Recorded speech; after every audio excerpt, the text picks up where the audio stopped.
I know not whether God will have it so, for some displeasing service I have done, that, in his secret doom, out of my blood he'll breed revengement and a scourge for me. But thou dost in thy passages of life make me believe that thou art only marked for the hot vengeance and the rod of heaven to punish my misratings. Tell me else, could such low desires, such poor, such lewd, such barren pleasures, rude society, as thou art matched withal and grafted to, accompany the greatness of thy blood, and hold their level with thy princely heart? So please your majesty, I would I could quit all offences with as clear excuse as well as I am doubtless I can purge myself of many I am charged with all. Yet such extenuation let me beg, in reproof of many tales devised, I may for some things true, wherein my youth hath faulty wandered, find pardon on my true submission. God pardon thee. Yet let me wonder, Harry, at thy affections, which do hold a wing quite from the flight of all thy ancestors.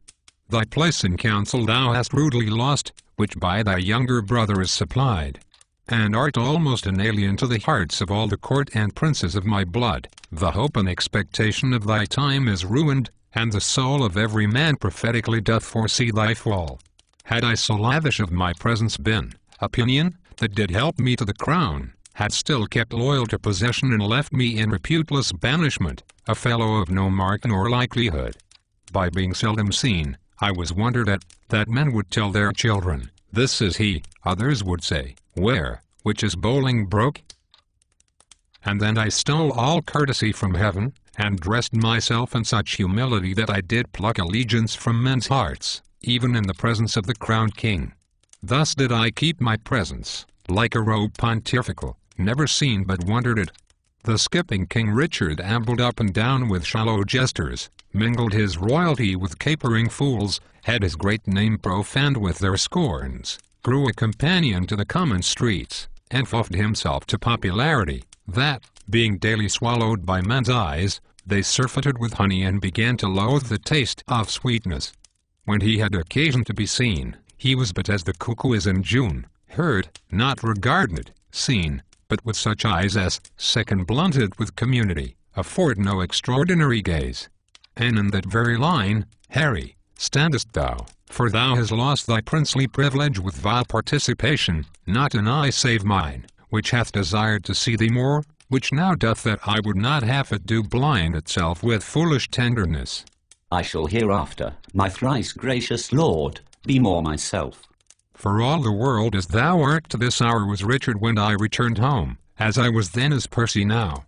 Now, by my sceptre and my soul to boot, he hath more worthy interest to the state than thou the shadow of succession. Thrice hath this Hotspur, this Mars in swaddling clothes, in his enterprises discomfited great Douglas, enlarged him and made friend of him, to fill the mouth of deep defiance up and shake the peace and safety of our throne. And what say you to this? Percy, Northumberland, Douglas, Mortimer, capitulate against us and are up. But wherefore should I tell these news to thee, which art my nearest and dearest enemy? Thou that art like enough, through base inclination to fight against me under Percy's pay, to dog his heels to show how much thou art degenerate. Do not think so. You shall not find it so. And God forgive them that have turned your good thoughts away from me. I will redeem all on Percy's head and be bold to tell you that I am your son. When I will wear a garment of blood and stain my favours in a bloody mask, which shall scour my shame with it, and that shall be the day that this same child of honour, this gallant Hotspur, and your unthought of Harry chance to meet. For the time will come that I shall make this northern youth exchange his glorious deeds for my indignities. Percy is but my factor to engross up glorious deeds on my behalf.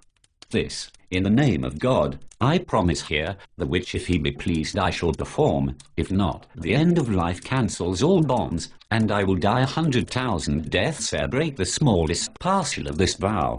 I do beseech your majesty may salve the long-grown wounds of my intemperance. 100,000 rebels die in this, thou shalt have charge and sovereign trust herein.